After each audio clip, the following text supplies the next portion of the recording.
Dr. Rochford, welcome along to our Exposing Diabetes in Queensland. You can see there's an awful lot of support here for our activities.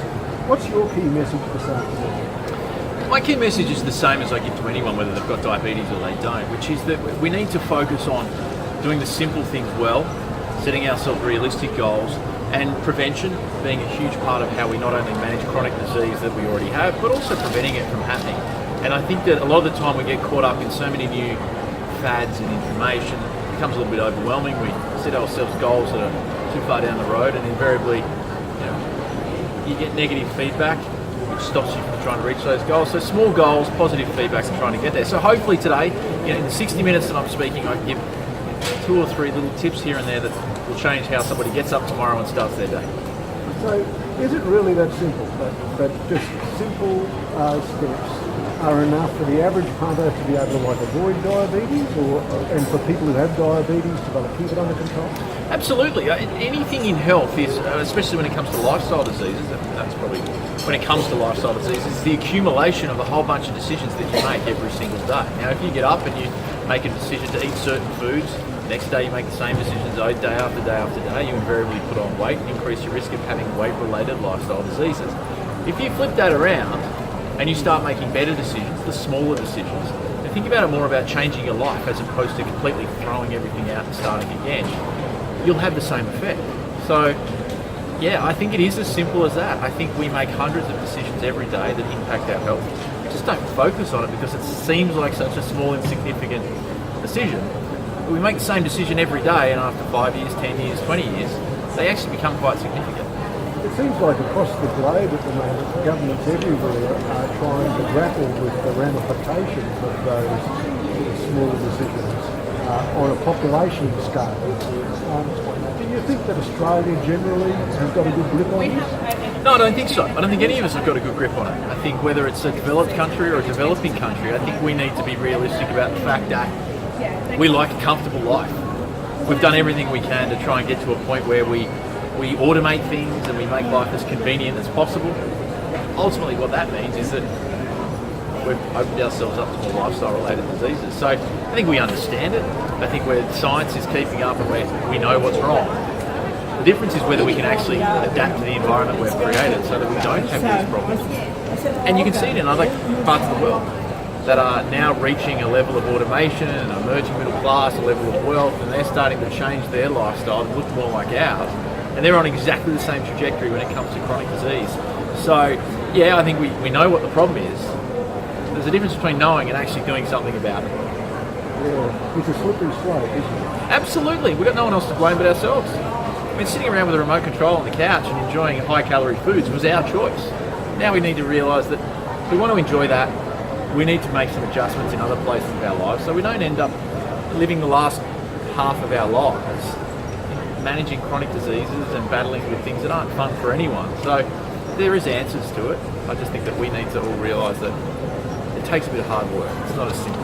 So when it comes to making the right decision, are you a food kind of person or an exercise kind of person? I'm an everything kind of person. I think that neither one is the answer. I think it's a combination of everything. But what it's about is it's about actually just creating a life that has all the good bits in it. I think we get too fixated on this is my diet, these are the foods I have to eat, and get too fixated on that in the same way that I've got to do the exercise today.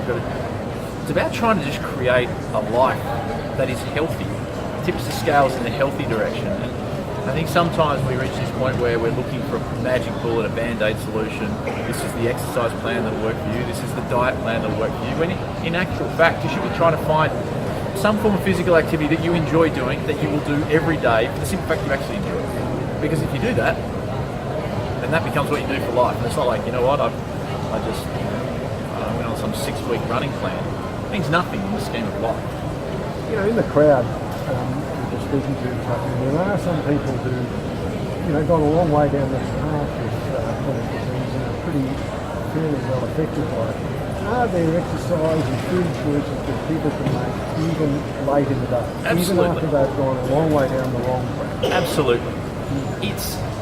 It's about realising, and the whole crux of what I'm talking about is the striving for the non-perfect version of ourselves.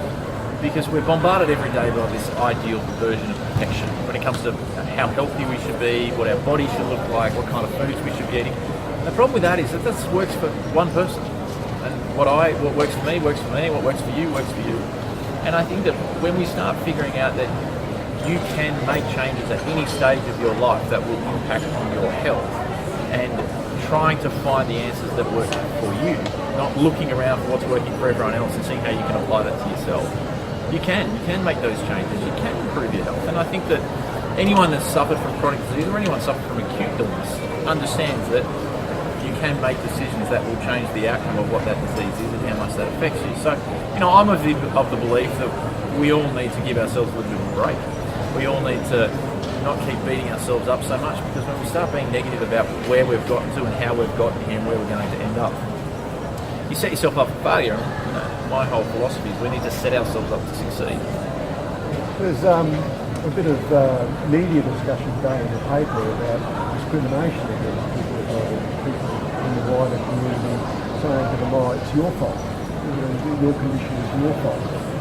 What's your attitude towards that? I think that's an easy approach and a cop-out that I don't think really helps anyone.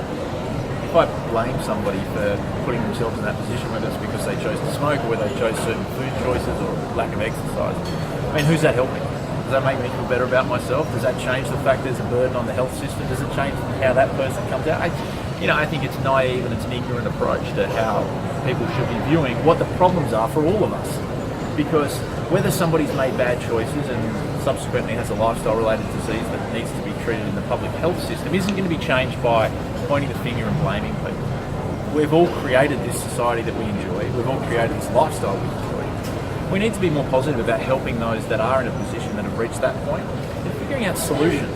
I don't like people that show up with problems and never come with a solution. Come with a solution. If you want to, throw stones in that glass house of yours and show that you're perfect, you've got to show up with a solution. Well, okay, you've put it out there. What's your number one solution? I think it's tough. There is no number one solution. I think it's a complicated problem. Lifestyle-related disease, we're at the Diabetes Expo, but, you could throw in high blood pressure, you could throw in, cardiovascular disease. The big killers, they all fall under the umbrella of lifestyle-related disease. And when we start looking at lifestyle-related disease, we need to start looking at how we can start impacting the lifestyle that we have. And I think that starts with what's the environment? What are we creating for ourselves that just takes away the drivers that used to prevent us from having lifestyles? It's not a coincidence that all of a sudden there's such a huge rise in diabetes and high blood pressure and cardiovascular disease. It parallels the types of food we eat, the types of lives we lead. So I think if you really want to see change, there needs to be some decisions made about how we start setting up a better preventative approach. There needs to be more placed in the education of the next generation and driving into them the desire to be physically fit and the enjoyment that's associated with that and making good health choices. Not putting band-aids on things like a sugar tax or that stuff is just trying to put fingers in the dam and the dam's about to come down. We need to look at how we can actually change the situation we put ourselves in so that the next generation doesn't have the same problems as this. And at the same time, there'll be a flow-on effect for the people that suffer now. Excellent. Thank you very much. My pleasure. Have a good